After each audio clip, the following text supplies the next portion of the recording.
Law 6. Court attention at all cost. Everything is judged by its appearance. What is unseen counts for nothing. Never let yourself get lost in the crowd, then or be buried in oblivion. Stand out, be conspicuous at all cost. Make yourself a magnet of attention by appearing larger, more colorful, more mysterious than the bland and timid masses. Publicity is hard. It is almost impossible to get people to care, even when you're putting forth your best efforts to publicize and make them care. Burning more brightly than those around you is a skill that no one is born with. You have to learn to attract attention if you want to use that attention for your own gain. Here's an example of courting attention in the UFC. Unlike many other fighters who choose to blend in, Conor likes to stand out. He stands out intentionally in order to draw attention to himself. He understands the game of power.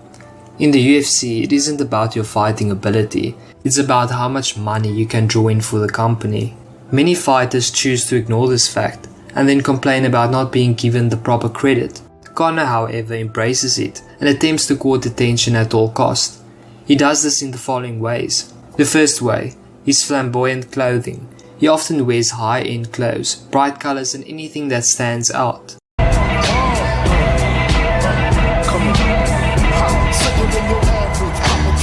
The second way is loud mouth. He tries to be the loudest person in the room in order to draw attention to himself. I mean, how can you not like him? He's like a little cholo gangster from the hood. But at the same time, he coaches kids jiu-jitsu on a Sunday morning and goes on bike rides with the elderly. He makes gun signs with the right hand and animal balloons with the left hand. The third way is antics. Throwing bottles at the Diaz brothers to grabbing Aldo's belt during the press conference.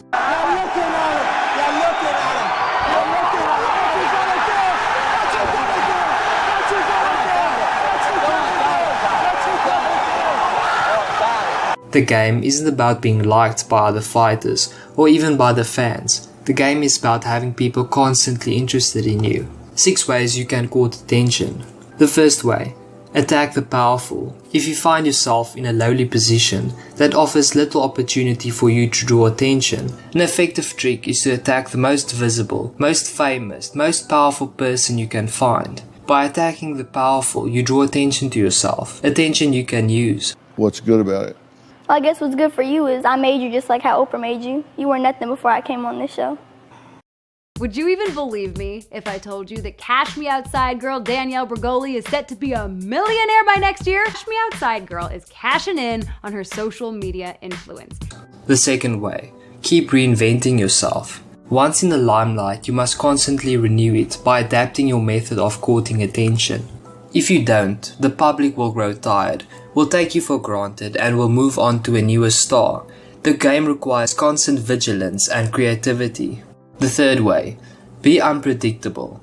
People feel superior to the person whose actions they can predict. If you show them who's in control by playing against their expectations, you will gain their respect and tighten your hold on their fleeting attention. Pablo Picasso never allowed himself to fade into the background. If his name became too attached to a particular star, he would deliberately upset the public with a new series of paintings that went against all expectations. Better to create something ugly and disturbing, he believed, than to let viewers grow too familiar with his work. The fourth way, create an air of mystery.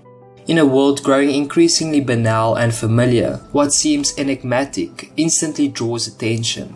Never make it clear to what you are doing or about to do.